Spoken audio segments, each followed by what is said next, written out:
Hello बच्चों, कैसे हैं आप लोग। मैं आपका शैलेश सर आपको एक बहुत ही इम्पॉर्टेंट इन्फॉर्मेशन देने के लिए आ गया हूं बेटा। आप लोगों को पता है अभी क्लास 10th का रिज़ल्ट आया है, उस रिज़ल्ट को आप लोग समझ लीजिए और आपको अब जो नए बच्चे क्लास 10th में आए हैं उनको कैसे तैयारी करनी है इसको ध्यान रखिए। देखिए बेटा, बोर्ड में जो एग्ज़ाम होता है बच्चों वो ना 100 नंबर का होता है। ठीक, इस 100 नंबर में 80 मार्क्स की थ्योरी होती है। ठीक है बच्चों, जो बोर्ड का एक ही एग्ज़ाम है तो आपका टारगेट क्या होना चाहिए बेटा, ये जो एग्ज़ाम है ना आपको इसको टारगेट करना है। मतलब आप ये मान के चलो कि क्लास 10th में एक ही एग्ज़ाम है जो रियल में आपका एग्ज़ाम है। इसके अलावा स्कूल में आपको 20 मार्क्स बेटा इंटरनल के लिए मिलते हैं। इसमें वो क्या करते हैं, इस 20 मार्क्स में पहले पार्ट में सपोज दैट वो आपके यूटी लेते हैं, कई स्कूलों में यूटी होते हैं, कई स्कूलों में ब्लॉक टेस्ट होते हैं, है ना, कई स्कूल उसको पीरियडिक टेस्ट बोलते हैं। इनके अलावा बेटा वो कुछ प्री बोर्ड भी लेते हैं। प्री बोर्ड मतलब जैसे एक प्री बोर्ड ले लिया या 2 प्री बोर्ड ले लिया, है ना। ये जितने भी नंबर आपको दिखाई दे रहे हैं, ये जितने भी एग्जाम आपको दिखाई दे रहे हैं, जिससे ये साल भर आपको क्या करेंगे बेटा, इन्वॉल्व रखेंगे।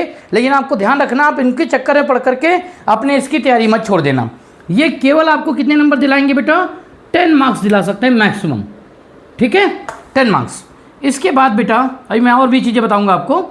आपके होंगे इंटरनल असेसमेंट क्लास के लेकर के, इंटरनल जो आप क्लास में एक्टिविटी आपकी रहती है जिसमें कि आपकी कॉपीज़ हो गई, है ना, इन सब के लिए भी आपको मार्क्स मिलेंगे जो कि होंगे 5 मार्क्स के।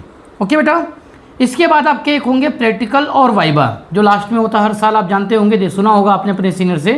प्रैक्टिकल या वाइवा ये मिलाकर के आपको 5 नंबर, तो टोटल ये बनते हैं बेटा 20 मार्क्स, है ना। इस मार्क्स के लिए आपको स्कूल वाले क्या करेंगे, साल भर परेशान वर्ड नहीं बोल सकता मैं, लेकिन हाँ आपको इन्वॉल्व रखेंगे। तो आपको यहाँ से डिस्ट्रैक्ट नहीं होना, आपको इसके लिए तैयारी करनी है। सपोज दैट कि आपके स्कूल ने कहा कि आपका इस मंडे को सोशल स्टडी का टेस्ट है, ठीक है ना, मैं एक एग्जांपल बता रहा हूँ। अब आपने क्या किया, मंडे सोशल स्टडी का टेस्ट है तो आप ना वेडनेसडे से लेकर के संडे तक केवल सोशल स्टडी पढ़ना शुरू करेंगे, क्योंकि स्ट्रेस होगा कि हमें ये नंबर चाहिए। भाई वेडनेसडे से सैटरडे अगर आप ये पढ़ना शुरू कर देते हैं तो बेटा क्या होगा, बाकी सब्जेक्ट तो छूट जाएगा। आपको ध्यान रखना है कि स्कूल में 20 मार्क्स तो आपको मिलेंगे ही मिलेंगे। आप किसी बच्चे के मार्क्सिट उठा के देख लीजिएगा, आपको ना बेटा 20 मार्क्स उसमें मिलते हुए दिखाई देंगे। ठीक है, ज़्यादातर बच्चों को 20 देंगे, बहुत कम बच्चे ऐसे होंगे तो उन्हें 19 दे सकते हैं, नहीं तो बहुत गिली हालात में करेंगे तो 18 दे सकते हैं। लेकिन ये तब होगा जो 5% बच्चे हैं ऐसे जिनके साथ नहीं हो सकता, नहीं तो ज़्यादातर बच्चों को ना वो 20 आउट ऑफ 20 देंगे, क्योंकि कोई भी स्कूल अपना रिजल्ट खुद नहीं ख़राब करना चाहता। तो आपको जो रियल में तैयारी करनी है बेटा वो इसके लिए तैयारी करनी है। आपको बार बार मैं कह रहा हूँ, अगर आपका कोई यूटी, कोई पीटी, कोई प्री बोर्ड वगैरह शेड्यूल है, आप उस टाइम पर उसको पढ़िए, लेकिन बाकी टॉपिक भी आप करते रहिए, बाकी सब्जेक्ट भी आप करते रहिए, मेरे आपको सलाह है।